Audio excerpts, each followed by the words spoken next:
करना है अपने रेजोल्यूशन पास हर साल। और एक बात समझ के रखो, हाँ महिपाल जी, आप महिपाल जी हो ना? हाँ मेरी बात सुन के रखो, 21 लाख रुपया आपने खर्च किया है तो आपको इस बार रिसेशन नहीं आएगा। हाँ प्रॉमिस के साथ, आप जहां हाथ डालोगे उधर आपको परमात्मा की कृपा होगी, जबरदस्त कृपा होगी। इसलिए मुझे आपके ऐसे दान देने वाले को ऐसी शंका रखना ही नहीं। महाराज साहब हम सब फाइनेंस मैनेज करके देते हैं। हाँ हमारा एक मैनेजमेंट होता है और हमने ऐसा तय किया है कि हर साल में इतना परसेंटेज डोनेशन में देना। कम दो लेकिन ऐसा तय मत करो, वो तो आप आपकी दान धर्म को रोक लगाते हो, मत लगाओ। परसेंटेज क्यों? कमाई का 10% हम देंगे। वाई? जितना भाव होगा उतना दे दूंगा, जितना भाव होगा उतना दे दूंगा। और एक बात समझ के रखो, देने वाले की दुनिया में कभी दारिद्र्य आया नहीं। हाँ नहीं आया है, कभी नहीं हुआ। और इतना देते जाते हैं, इतना देते जाते हैं। इसलिए कमाने में कैलकुलेशन रखो, खर्चने में कैलकुलेशन मत रखो। हमने उल्टा कर दिया है। हाँ कमाने में नो कैलकुलेशन, चलते ही रहता है, चलते ही रहता है। हाँ लोग होते हैं ऐसे। आधुनी में कमाई कम होती थी, इसलिए कहाँ पहुंच गए शांतिलाल जी? बैंगलोर। हाँ बैंगलोर पहुंच कर। आप उनकी बात करते, आपकी करो। आप बोले भिवंडी पहुंच गए, हाँ बॉम्बे पहुंच गए। हमको आधुनी में कम मिलता था इसलिए हम भागे। इसलिए कमाने में हम कैलकुलेशन रखते नहीं हैं और खर्चने में हाँ। अरे भाई मैं पूछ रहा हूं खर्चने में क्या अपना।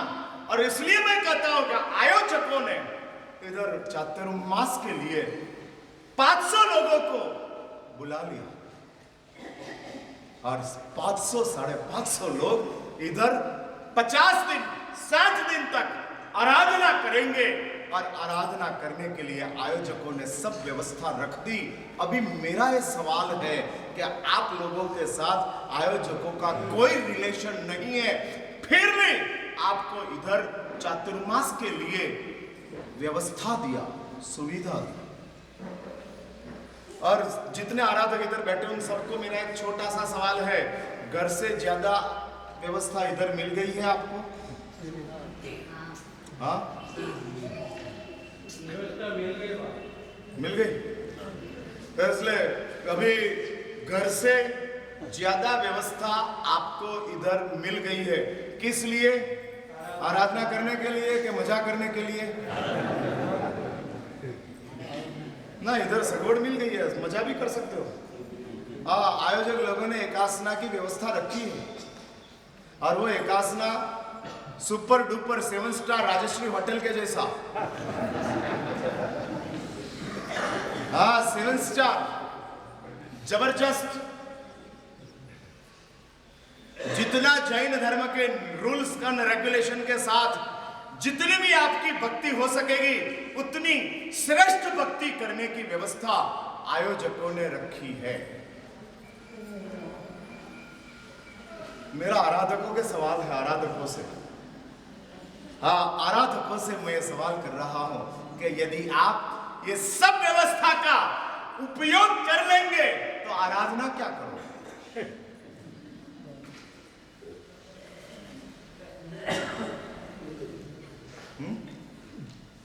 जितनी सुविधाएं प्राप्त हुई है, जितनी सुविधाएं इधर रहकर 20-60 दिन 60 डेज तक पौषध करना हो तो आप कर सको, ऐसी व्यवस्था आपके पास है?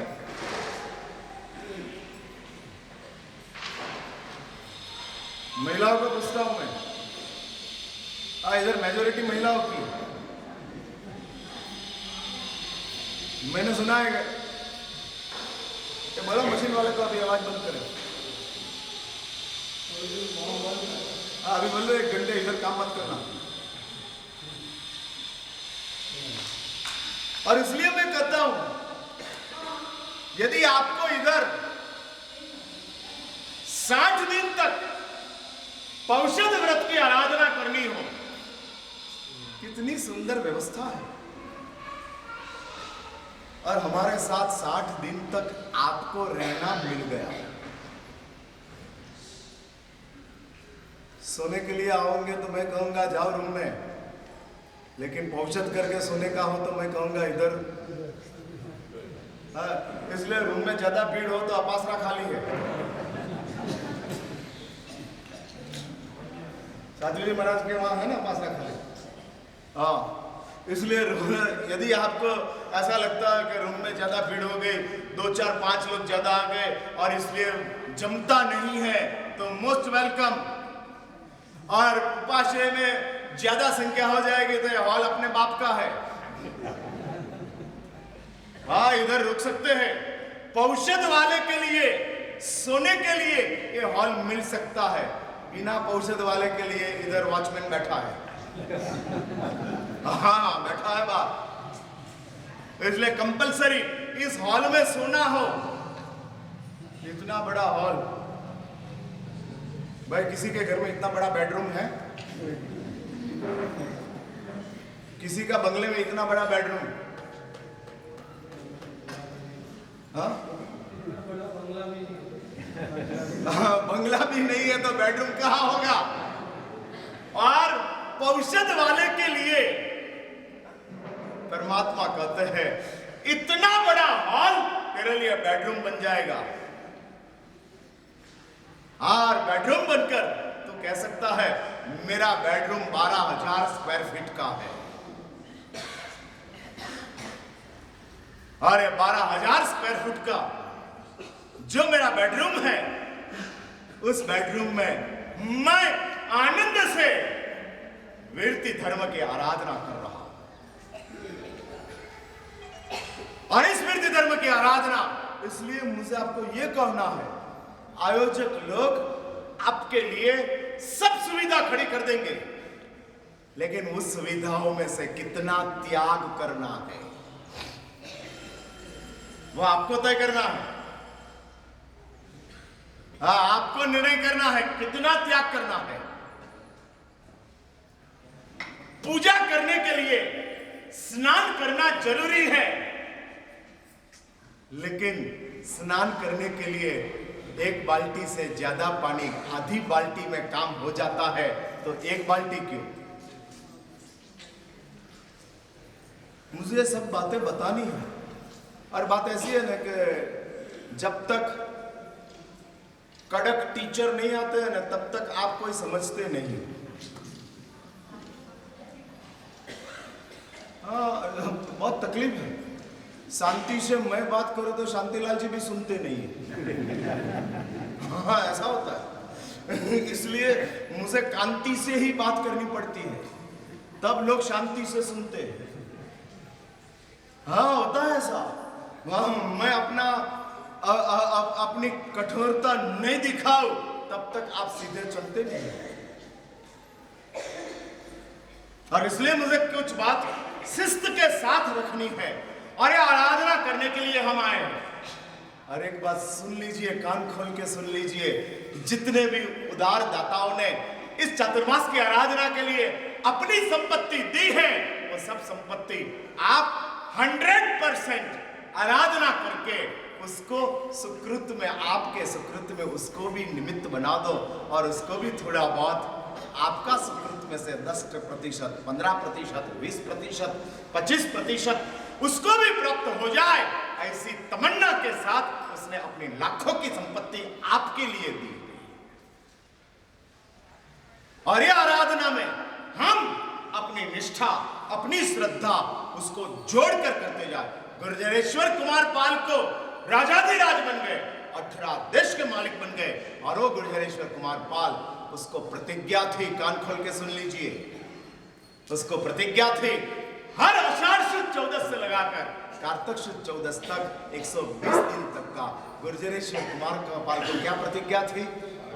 पौषध व्रत करने की। कुमार पाल कान खुला है ना? और कौन था वो? हा? राजा था। कितना देश का राजा था? आपका बंगला 18 रूम का है? 18 रूम का आपका बंगला है? मैं पूछ रहा हूं। नहीं है। और आपका गुमान कितना है? महाराज साहब, हम कितने व्यस्त हैं, हम कैसे इधर 4 महीने का पौषध कर सकते हैं, हमको कितनी जिम्मेदारियां हैं। तो कुमारपाल क्या था? रिकामा था? क्या था? कोई जिम्मेदारी थी नहीं। और 120 दिन का पौषध लेकर गुर्जरेश्वर कुमारपाल हर साल बैठ जाता। नहीं 1 साल, हर साल।